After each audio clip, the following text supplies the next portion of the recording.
Andrew Campbell says, got a heap of different books. I can take a pencil to it and highlight passages, make notes, etc. to help my own writing.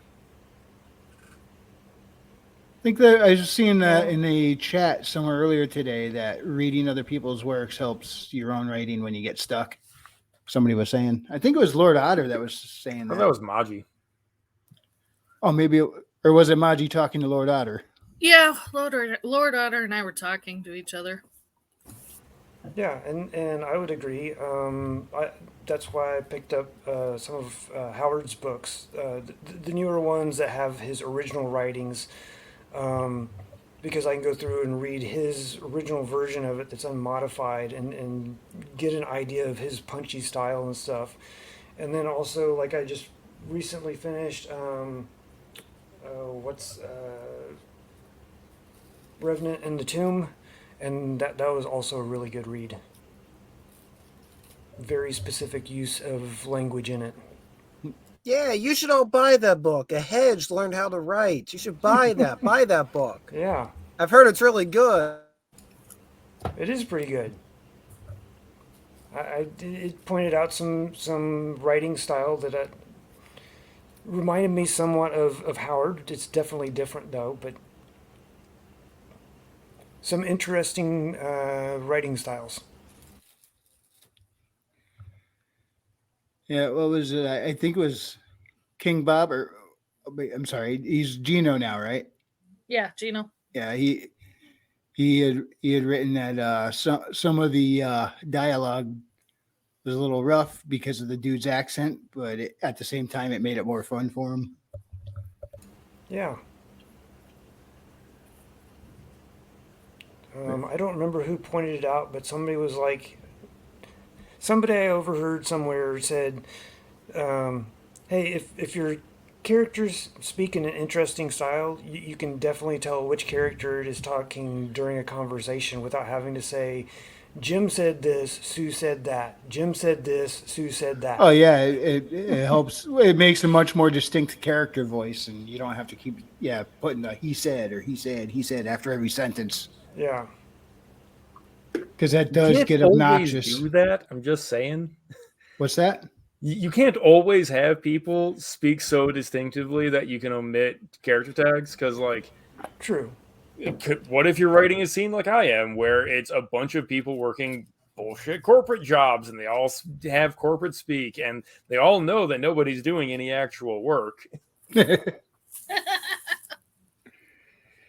Also, people will flat out complain if you have too many dialogue exchanges without identifying the actor. Even if it is clear, people knee-jerk complain. At least that's my experience. Yeah.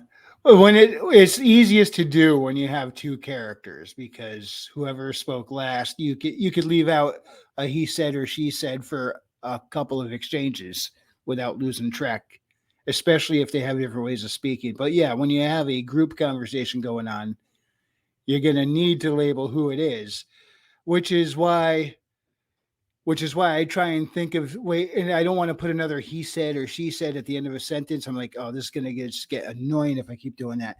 So I try and think of other ways to, I'll say she blurted in response, or he interjected, or just try to at least not have he said.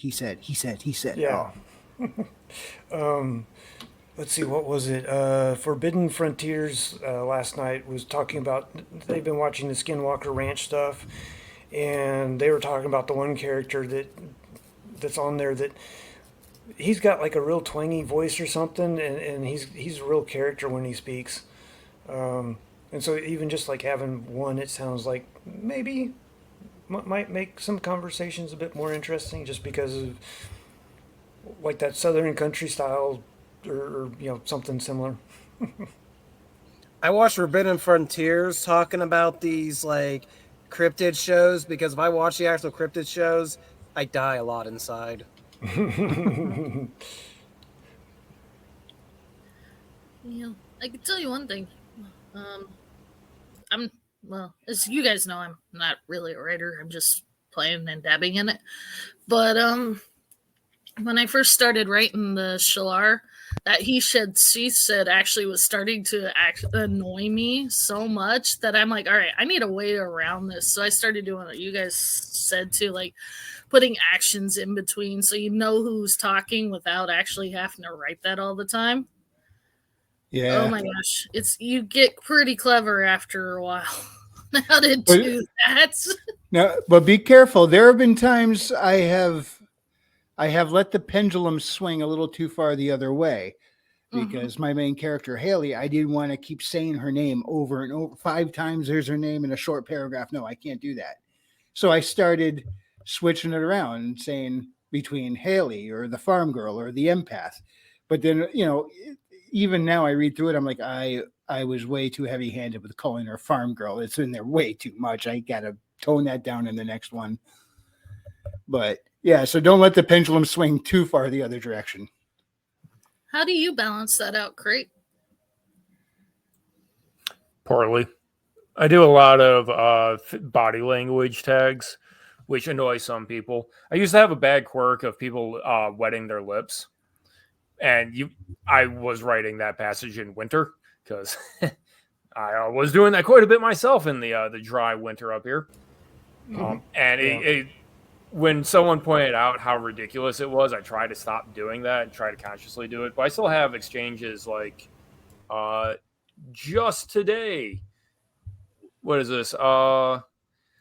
That's not my problem, though. So, you want to show off and get promoted? Connor shrugs. You don't mind, do you? I sip my drink. Not worried it'll backfire if I find out you needed help? He grins.